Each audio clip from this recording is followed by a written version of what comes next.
Thanks, Alex. Thanks for having me on. Really appreciate it. And it's kind of funny timing that we're doing this interview now. I'm less than 1 month away from celebrating my 25th vegan anniversary, starting my 26th year as a vegan athlete. So, for me, it goes way back, 1995. This is really kind of before the public internet. Not a lot of people were using things like the internet back then.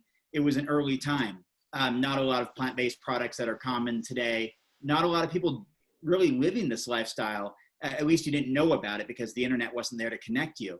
But for me, growing up on a farm and having an appreciation for farm animals and really viewing them very much like a dog or a cat as pets, and recognizing that they all have their own desires to live a life free of fear, pain, and suffering.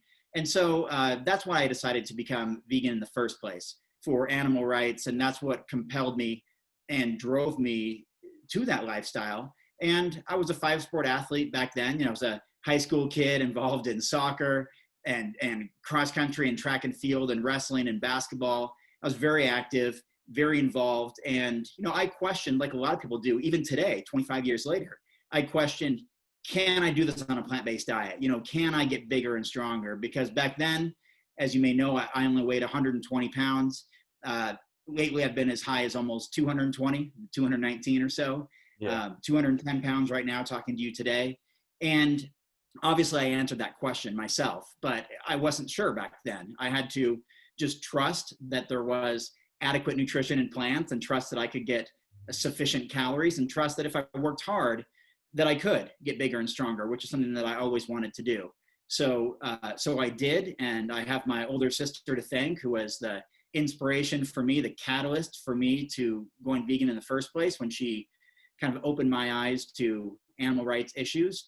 Mm-hmm. And then years later, I got into much more of the nutrition and performance side of things, and have since written 5 books about that topic. And so it's definitely something that's near and dear to me. Amazing. And so to follow up with that, right? So as someone who lived on a farm growing up, was there any did your family reject you in the terms of not rejecting you, but did your family reject the idea of you becoming vegan? Yeah, absolutely. And Alex, something you may not know, and maybe a lot of people don't know, is that my father is a world-renowned animal scientist. He's written about 15 books teaching college students how to raise animals for food. He traveled to 6 continents, giving lectures, presentations all over the world, from China to Thailand to South Africa, all these amazing places, teaching people how to raise, in particular, rabbits for food.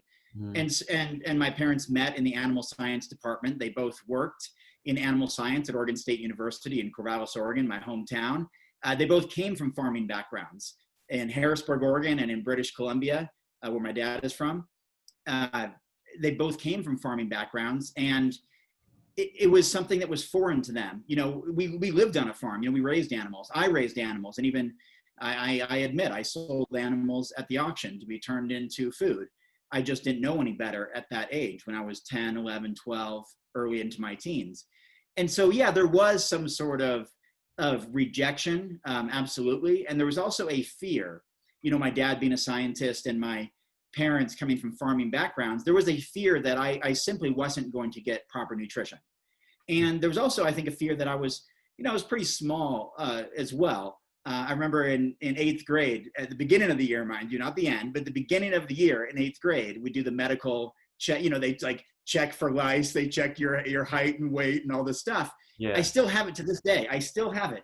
I weighed 89.25 pounds, and this is the year before going into high school. I was not a very big guy, and nor was my sister, who became vegan before me. I mean, to this day, I'm 40, she's 42. She, weighs 99 pounds today, healthy and everything, and vegan for almost 30 years, but she's just a small person, just like I was.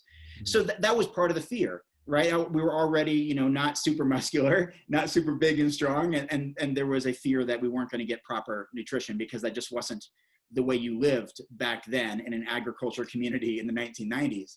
But we did it anyway. And of course, there were standard conflicts that come up. You know, my other brother became vegetarian the same time my sister and I became vegan. Or sorry, my sister was ahead of us. But by the time I became vegan, my younger brother became vegetarian, and he still is today, 25 years later. And my other brother was a farmer and big time meat eater.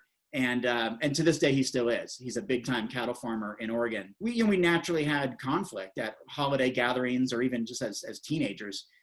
So that's something we just had to overcome through time and conversation and understanding. And you know, to this day, neither of my parents are plant-based or vegan, but they're certainly sympathetic to it. And they've known about it for 25 years, and they support all of my endeavors and everything. And they just don't choose to live that lifestyle for themselves, but are, you know, incredibly supportive of what I do. I mean, I definitely know where you're coming from in terms of like finding that understanding, right? Like that middle ground between family members. When I first became plant-based, right, or vegan, I wanted to just share it with my family and like, hey, like this is it. Like you have to do this because of this reason, this reason, this reason. But then I realized that can't push it too much upon them, because then they're just gonna reject it even further, you know. And so like that was one of the obstacles that I came across when I first became plant-based, is that I noticed immediate results. And I was watching all these documentaries, I was reading all these books, and I wanted to have my parents especially do it. But there was that boundary, I think, that I crossed in the beginning, but now I've taken a step back. Yeah, and I think there's something beyond that too, Alex, that there's this idea that you can't change anyone. You can't make anyone else change. You can just change yourself. Yeah. Right. So we spend so much time and energy trying to change our family members, the ones we care the most about, our loved ones, the ones we want, you know, for health reasons, you know, to live long, healthy lives, or we want them to view animals in the compassionate way that we do. And so we often project that onto the people who are closest to us. Like we just want to change them. We use every tool we can. We use books and documentaries and conversations and doctors and experts, but you really can't control anybody else. And that's really the way it should be. We should all be in control of ourselves and our beliefs and what we do. And of course we can wish for a compassionate world, and we can wish for compassionate family members and loved ones, and hope that they see the world the way that we see the world. But that's easier said than done. And so that's one of the reasons why I write books and give presentations, give lectures, seminars, tour, compete in bodybuilding, or I used to at least. And you know, it's kind of cliche to say, but you know, lead by example, because it's so much easier for me to impact other people besides those closest to me. And you know what? There often are people close to me, including family, who do get inspired or motivated or compelled to live more compassionately, even if I don't have to say anything. And back on the farm I grew up in Oregon, helping my mom harvest walnuts. And I mean, I was there for 11 days, and I can't remember a time that she even ate animal products while I was there. Like, I just don't remember. We had dinner together. It was just the two of us. And she would often prepare things while I was still out, you know, working on picking up walnuts, and everything was like potatoes and broccoli and squash and zucchini, and often from the garden there at home. And so there's those little things that I don't necessarily always pick up on, you know, because you want someone to go all the way, like all or nothing, be vegan for animal rights or for whatever your reasons are. But there's still those actions that are being taken on a regular basis, and just being a little bit aware of those, you know, I think helps us all feel pretty good about some of the impact that we're having. Oh, definitely. Yeah, I couldn't agree more with that.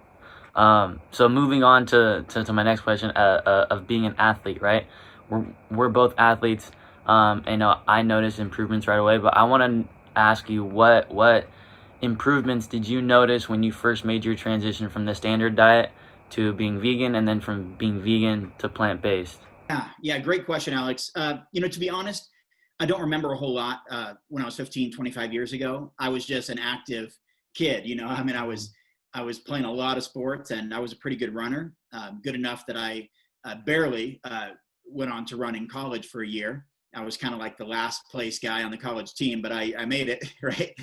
So I was a decent runner. And so what I noticed was, obviously, I was a sophomore in high school when I became vegan, and I just got better and better at sports as I got older. Now, that could just be more practice, me getting older, you know, more experience. I don't know how much diet was impacted, so I don't want to give too much attention to that because I really just don't know. But what I know is that it did not slow me down. In fact, I reached all my personal best in everything. I played on the varsity soccer team for the #1 ranked team in the state of Oregon. Many of my teammates went on to play professional soccer for like MLS, Chicago Fire. One of the guys who was varsity before me, I saw him at practice, but he had already graduated. Mm-hmm. He was captain of the U17 national team, United States national team. Oh, wow. That's awesome. It was his name. That was way back in the 90s. But yeah. It was competitive, right? I was on the #1 team in the entire state in a really soccer dominant state of Oregon that produces a lot of great soccer players. And I was able to hang with everybody else. And I left soccer to pursue cross country. Even though I was on the #1 team, my friends, like my real best friends, were on cross country team. I didn't really fit in with the soccer guys. So I ran cross country, and we were on the #2 ranked team in the state of Oregon. And really talented athletes here. And I was able to hang with all of them. And then I went on to run at Oregon State University for 1 year. And so it's something that never slowed me down. And then, Alex, I was always an endurance athlete. Even when I was running in college, I was 150 pounds. And then I started lifting weights. And that's when things changed. When I finally figured it out, when I really figured out my calorie intake needs in relation to my expenditure with the goal of building muscle and getting bigger and stronger, then I was able to jump up to 185 pounds within a year, 35 pounds or so put on in 1 year. And then I became a competitive bodybuilder a year or two later, and then did that for almost 10 years. And then just the second part of your question really quickly, because it's a huge part of it. I may have talked about it a little bit in the plant-based nutrition course with Cornell University, mm-hmm. that once I switched from the standard vegan diet, a lot of sports supplements, protein powders, processed foods, the whole thing, mm-hmm. to a whole food plant-based diet, I again achieved my all-time best ever in everything. I had, even with 6 protein drinks a day and just eating food, I was 195 pounds as a bodybuilder.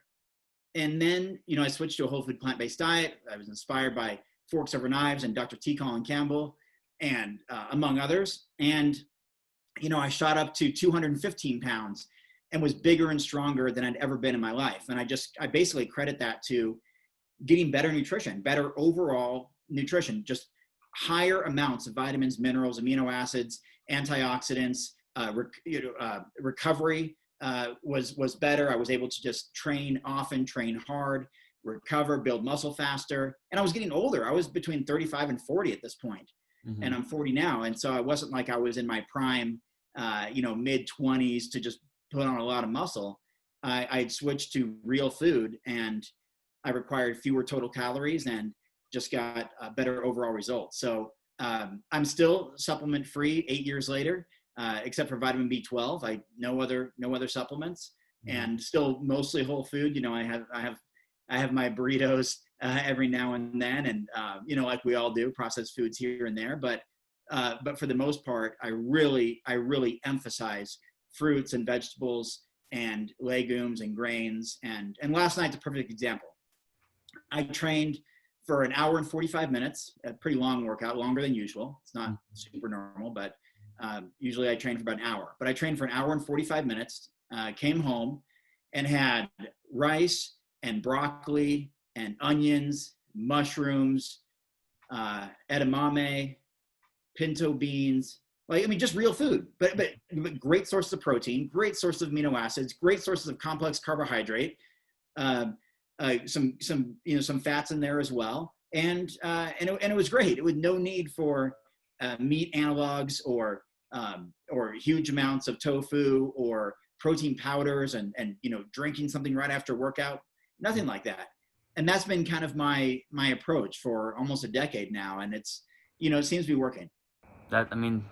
I was going through a refresher like this past week on the eCornell course, and a lot of people don't realize that even like rice has protein, or oats have protein, and it's just broccoli, right? Broccoli per ounce has more protein. Everything. Mangoes, watermelons, and like everything. And that's kind of the notion that I want to help people like start to develop and realize, is that you can get protein in anything, right? Because I get it. I know for a fact you probably gotten that question, right? Of where do you get your protein?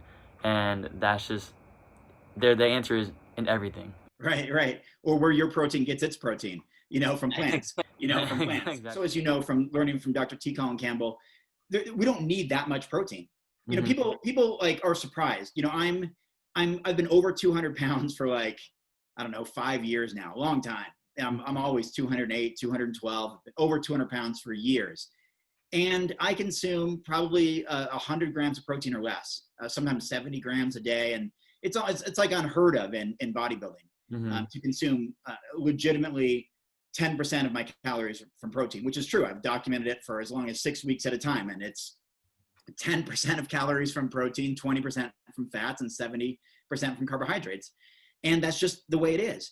And so our bodies just don't need that much. And oftentimes when we overload with protein, then we deprive ourselves of the more nutrient dense and more versatile and more comprehensive complex carbohydrates, which just bring with them more antioxidants, more vitamins, more minerals, more diversity of nutrition, great hydration, which our body is mostly water anyway, and just better overall for us. Nitric oxide, especially in green leafy vegetables, keeps our blood flowing smoothly, and can help as a vasodilator and help with circulation and just help carry nutrients throughout the body. There's just so many benefits of having more carbohydrates and less protein while still getting adequate and appropriate fats. So I think this notion of high protein is mostly marketing. It's mostly follow the money. It's mostly selling. And I know that I've worked in the sports nutrition industry. I've worked for supplement company for 10 years. In the past, like I know that it's mostly marketing, where now you can have protein water, protein popcorn, protein, ice cream, protein anything, because it sells. And you slap protein on a package, and people have a choice of A versus B, and one has, B has protein, they're going to go for that one. One of the biggest things that stuck with me when I first learned about the excess amount of protein being more of a hindrance to us, right, than something influential or beneficial, was that when you eat too much protein, right, it puts all that stress, extra stress on the bones and the kidneys and the liver. And then, like you said, your body doesn't absorb the other things that your body actually needs, like the antioxidants and the phytonutrients and the minerals and all that, right? So that was one of the biggest things that stuck with me, and that kind of took me back on my mindset on how much protein I got each meal. Yeah, and it just gets either eliminated or stored as fat too. We can only Yeah. utilize a certain amount of protein. Of course, we still have our absolutes that we need to hit as far as requirements, but they're so easy to do that you can just eat oatmeal all day and achieve it easily, as long as you eat enough calories of oatmeal. And that's really where it comes down to, Alex. It comes down to knowing how many calories we need to consume in order to maintain weight or to build muscle or to lose weight, and then eating the appropriate calories based on our real calorie needs. And there's ways to do that, like with the Harris-Benedict calculator, Harris-Benedict equation, which will say, hey, based on your gender, age, height, weight, and activity level, here's how many calories you're expending every day. And so if you want to put on weight, put on muscle, you have to consume more than that, calorie surplus. If you want to lose weight, burn fat, you have to be in a calorie deficit. If you want to stay about the same, then you eat that amount of calories every day. Mm-hmm. And you'll basically stay about the same. And then you can use something like Chronometer or MyFitnessPal to document your calorie intake. And then you'll know, what you're doing. Most people really don't have an acute awareness of what they're consuming. They just say like, oh, I ate pretty well, I eat pretty healthy. I eat a varied diet. I eat a lot of this. But when it really comes down to it, that's not often the case. Most of us eat about the same 10 or 12 things every day, every week. We get in habits. Habits are hard to break. We get into routines. We have our preferences. We usually eat the same 2 or 3 fruits, same, 1 or 2 vegetables, same 1 or 2 grains, same 1 or 2 nuts and seeds. And then maybe something else like a tofu or tempeh or seitan, especially in the plant-based community. 1 or 2 sport supplements, and that's it.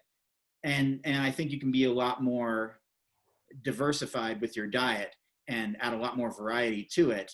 And when you reach your calorie needs with a diversity of nutrition, then you have more antioxidants, more amino acids, more vitamins, more minerals, more phytonutrients, more water, more of the best stuff, and less of the things we don't need, like, obviously dietary cholesterol or saturated fats or extra sugars, oils, and salts. Trans fats. And we just focus on your favorite plant-based foods and eat adequate calories in relation to what you're really expending. And, that's a great recipe for success. And with that being said, I mean, you pretty much answered like my next two questions, but like with all of that, which is awesome, right? Because it should be that simple, right? It should be that simple in terms of our approach to how we do it. But I'm guilty of it too, because like I still have supplements sometimes where like the BCAAs, right? From Vivo Life, like I'll have that sometimes like during a workout, right? For like electrolytes and all that. But what do you say to someone who focuses too much on supplements and processed foods for their performance, like bars and stuff like that? Yeah, great question, Alex. Well, what I would say is that, what's the return on investment from those foods? And we're always going to get the best return on investment from real plant foods. And so supplements should be used, as their name suggests, to be, to supplement an already good or adequate meal plan or nutrition approach, nutrition program. And so supplements are not really the key. They're not the thing that's going to make or break an athletic career. And most people, I find this actually really surprising. I don't know all the numbers, but I was looking into it writing my most recent book called The Plant-Based Athlete. It's going to be out next year. But I just spent a lot of time on that book, and when it appears that most people who are using sports supplements, I'm talking about protein powders, even branched chain amino acids, glutamine, creatine, they're total recreational athletes. They're like weekend warriors. They're not the elite who are representing their country and trying to achieve Olympic gold or Olympic glory. They're not national champion athletes. They're not even collegiate athletes. Most people consuming supplements are getting them, and not just from specialty stores like GNC and all that. They're in regular grocery stores. They're just picking up. I see it all the time when I'm at the grocery store. People are just throwing in protein powders or other things into their cart, and they're not even athletic. It's just ingrained in their head that this is going to make a difference. Like, oh, I heard I need more protein. Well, better load up on it. Or I heard that, creatine's good. Good for what? If you're not an elite athlete, what are you doing with it? Just wasting money and having it retain water and have maybe a slight difference in muscle recovery or soreness that's not even measurable for the recreational athlete. And it's not a shot at recreational athletes here. I'm talking about the habits of buying these products and the demographics of people who do, and the companies who, in my opinion, kind of prey on these individuals that that give this idea that if you want to be fit or strong or lose weight or feel better, you've got to do this powder. I mean, how does that even make sense? A powder out of a jar is going to be better than eating bananas and oranges and apples and broccoli and kale and spinach and potatoes and yams and oats and lentils and beans and rice. Like, that doesn't make any sense to me. Yeah. And so, that's what I would say. I would say if you're relying on these things, or you think that's going to make you a whole lot stronger or a whole lot faster, put it to the test. Take a break from them for a while and see if you have any kind of diminishing returns, because I don't suspect that will happen as long as those calories are replaced with proper calories of the equivalent amount from real food.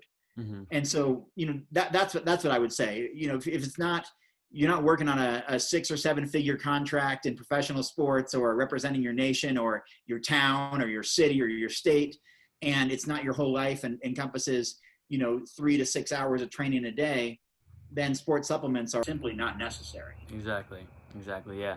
One of the biggest things that I've heard and I've read and listened to in podcasts is that people who consume animal products can look really fit and strong on the outside, but then on the inside they're almost rotting in a sense, right? They're not healthy on the inside. Absolutely, and it takes change takes time. There's an adaptation period. That's just the way growth happens. I would also say that a couple things. One, you're right that a lot of people can look really fit on the outside and not be fit on the inside, not be healthy on the inside. And I know that firsthand. This is well before your time, but there are many famous professional bodybuilders that I met, especially in the early 2000s. They were some of the best in the sport and really well known and loved and all that. And many of them passed away at age 40, at age 39, age 42. I've mentioned them in a few of my books and a few of my articles. They were role models for me in my early days of bodybuilding. And yes, they were doing steroids and anabolic drugs, but so were all the other pro bodybuilders. Individuals were hyper focused on large amounts of animal protein consumption. Mm-hmm. That's what they specialized in. One of them was even featured in my vegan bodybuilding book because it was like this juxtaposition, me and him doing this flexing side by side, and he was like the anti-vegetarian guy. Unfortunately, he didn't make it past maybe age 44 or so, consuming 400 to 600 grams of animal protein a day, 6 chicken breasts a day, a bunch of fish every day. This is very common in bodybuilding. And it's not just the people before your time. There are famous bodybuilders who passed away from organ failure and cardiac issues from too much consumption of animal protein and clogged arteries last year, the year before that. I'm just not as hip to the bodybuilding industry these days. I don't follow it as closely as I used to. And so some of these people weren't on my radar as much, although I'd seen them on tour here and there. But it's still happening. It's happening so then you take out, take out the anabolic steroids and drugs. Well, there's a lot of NFL football players or others who have to do drug tests to make sure they're not using these certain substances. Same thing, passing away in their early 40s. That many of them don't make it past 50 or 60, especially a lot of the bigger guys, the linemen, the ones who are eating just plates full of chickens and cows every day. I mean, we know what that does to arteries. We know that if your blood has to flow through this circle here, and if it just gets slower, just filled up with plaque and closes, then you have a cardiac issue. You're going to have a heart attack, a stroke, something, because you can't get blood to your body anymore. And this just happens. It's a common thing.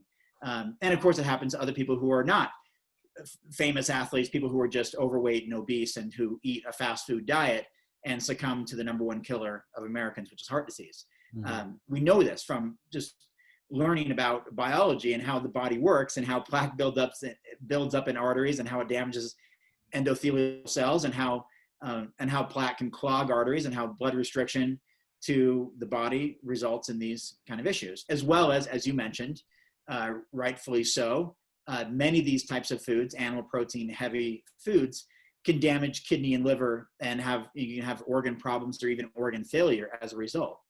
So that is something to be aware of. And it's actually a big deal. I mean, these are people who are real role models for me. People I have photos with and were people I looked up to who are gone now and around the age that I am today, age 40. And it doesn't have to be that way. But people continue to think that in order to reach an aesthetic appearance on the outside, they have to eat this certain way. Like you've probably heard in bodybuilding, this idea of if you're a hard gainer, if you're kind of a thin person, but you want to get bigger and stronger, to consume like a carton or gallon of ice cream a day because it's so full of calories. I mean, that's completely ludicrous. Yeah. You'd be much better off eating sweet potatoes and broccoli and brown rice, but that's not popular. That's not cool. That's not, being shared. And then the other thing I would say is that as far as attaining fitness goals and everything with a plant-based diet, and some, like you mentioned, even for yourself, sometimes progress is slower than you'd like it to be. I always go back to looking at how we spend the 1,440 minutes we have each day, because I had no business in bodybuilding. I was a small, thin kid, vegan on top of that, lifting weights in the early days, really no business in the sport, but I worked at it and worked at it and worked at it. My work ethic was just higher than everybody else's around me. And that's what took me to becoming a champion bodybuilder on a stage I had no business being on, because I had that mentality. And so for anybody, you, me, anybody else, if we're not seeing the progress that we like, it may not just be the nutrition part. Are we giving our best effort into the physical aspect? Are we leaving our phone at home or in the car and not playing on our phone between sets? Are we focused and have a great mind-muscle connection? Are we determined? Do we have goals in mind that we're working toward? Are we just spinning our wheels or going through the motions and watching the clock until it's time to leave the gym? Are we working towards something meaningful? Are we pushing past, certain thresholds of soreness and pain in the middle of sets so we can actually grow and get stronger and work harder? And so I look at those kind of things too. Are we resting properly? Are we getting enough sleep? Are we consuming enough water? Not just the nutrition side of things and person A versus person B versus person C. It's what are we doing during all of our other hours? Because sleep is important. Water is important. Effort in the gym is important. Consistency is the most important thing in the world. What we do every single day is going to dictate who we become, whether that's studying for academics, learning a language, exercising, running, eventually trying to run a marathon, or anything that we're trying to do. That's why I emphasize more than anything that consistency is the most important thing that we can do. And you change that and you can change your outcome for whatever you're trying to achieve. That was a perfect way to finish this. That was awesome. Yeah, you're totally right though. You're totally right. And like as an athlete, I grew up, and still do have that mindset of you have to work every day if you want to be able to achieve even the smallest of goals, right? Because I mean, it's just if you do it once a week, you're not going to see progress at all, or 2 times a week, 3 times a week, you're not going to see that progress. And every facet of life has that aspect to it, right? The amount of water you drink, or the amount of sleep you get, or how much movement you're doing, right? Mindfulness, all of that has a play. And I don't want to again be too cliche, but how bad do you want it? That's like, you have the passion's got to be there, and that's what's going to compel you to work hard during those 1,440 minutes you have every day. Because I can tell you, Alex, right now, I had no business in bodybuilding and I became a champion. I had no business writing books. I don't have a background in that. I don't have a skill set in that. I didn't go to school for that. I don't have an education in that. Mm-hmm. But I wrote 5 books and landed a major book deal with the second largest publisher in the world, and turned down an offer from the largest publisher in the world, and wrote Wow. 2 books that went on to become bestsellers, and toured all over, from China to Australia to Europe, Canada, the Caribbean. And that wasn't supposed to happen, but it was, again, how bad do I want it? And so I always thought of a number of different quotes that kept me going. Like one from Steve Prefontaine, who said, to give anything less than your best is to sacrifice the gift. Or from H. Jackson Brown Jr., who said, 20 years from now, you will be more disappointed by the things you didn't do than by the things you did do.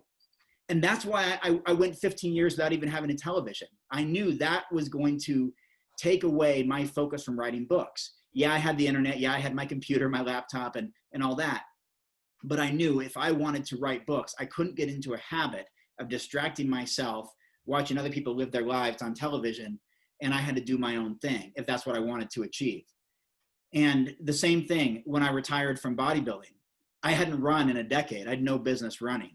I mean, what are you talking about? You're 30, 40 pounds heavier than the other runners out there. Mm-hmm. But I went on to run and finish in the top 5 in every race that I competed in, and won and set a course record in a race in Austin, Texas, within, I don't know, 6 months or so of retiring from competitive bodybuilding. Maybe it was a year or so, but it's because I ran every single day, and I ran hard, and I pushed it till it hurt, and all those little things. And so that's what I like to tell people. It's not just the diet, it's not just your exercise. It's up here.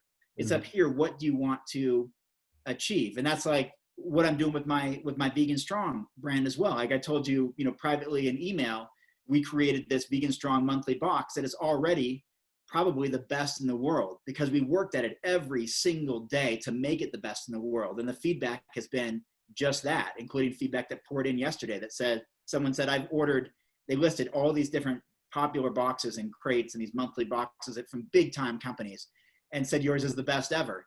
There's a reason for that. I got turned down by more than 300 companies when I was reaching out for collaborations with companies, with brands and products. I got rejected by more than 300 of them over the course of months. But in the process, 85 different companies said yes and sent me more than $50,000 worth of products that we could use for our nonprofit organization to repackage and resell them with our own personal touch to it on veganstrong.com. And guess what? We're already now on our way to being the best in the world at that.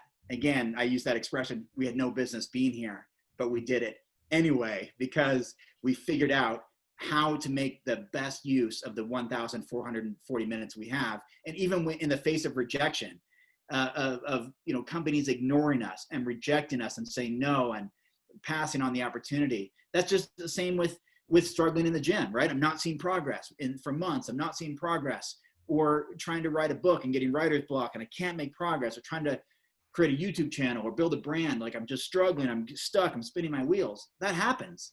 Mm-hmm. That happens. I didn't gain any muscle for a whole year. I didn't tell you that part of the story, but I was lifting weights for an entire year. I gained 1 pound. I mean, it was pathetic. I should have just quit and stuck with running, right? Mm-hmm. But I changed my approach, 21 years old. And the next year, like I told you, put on 28 pounds in 10 months and 35 pounds over the course of a little over a year, and became a competitive bodybuilder. So you got to find what inspires you, motivates you, compels you to want to work hard towards something and believe in it wholeheartedly, and you're on your way. That's amazing, Robert. Thank you very much. Is there any way that people who watch this video can find you on social media? Yeah. I'm not as big on social media as I once was many years ago, but mostly Robert Cheeke, just like your Facebook with an E on the end. Robert Cheeke, you'll find me on Instagram, Facebook, all that. Veganbodybuilding.com. I've been running for 18 years, and it looks that way. We're working on redesigning it. It's been the same style for many, many years, but it actually is being worked on right now. So veganbodybuilding.com. Robert Cheeke, my books are on Amazon or on my website, and also Vegan Bodybuilding and Fitness on social media, and Vegan Strong on social media, and veganstrong.com. So branching out in a lot of different ways and working on a lot of fun projects. And come talk to me in the spring when the new book is out. It's gonna be really, really exciting. Amazing. And you said it was called it's called The Plant-Based Athlete. Plant-Based Athlete. Okay, yeah, I'll definitely check and it that. features some of the biggest names in the plant-based community. I mean, James Wilkes from the Game Changers, and Rich Roll, and Scott Jurek, and Fiona Oakes, and Megan Duhamel, and Dotsie Bausch. I interviewed about a dozen Olympic athletes, about 20 world champion plant-based athletes, 50 other professional athletes, from NFL players to world record holders in all kinds of different sports, and from sprinters to other runners, and figure skaters, and professional tennis players, and basketball players, and boxers. And I mean, it was a lot of fun, but also has a ton of information about plant-based nutrition, meal plans, recipes, sample day in the life of not just me, but like 30 really elite athletes sharing their sample day in the life. We're talking like world champion kayakers, world champion mountain bikers, Guinness World Record holding runners, guys like James Wilkes from the Game Changers, and Rip Esselstyn and Brendan Brazier, and iconic men and women in the plant-based community from many years ago to present day, and sharing those stories and those meal plans, those recipes, those day in the life, even the mindset. There's even chapters about what it takes to be the best in the whole world at something. Not that we all are going to attain that for ourselves, but we can certainly strive for that. And we're no doubt going to elevate our own performance with that mindset and mentality. So that's in there. It's just a really fun book. And I co-authored it with Matt Frazier from No Meat Athlete. Mm-hmm. And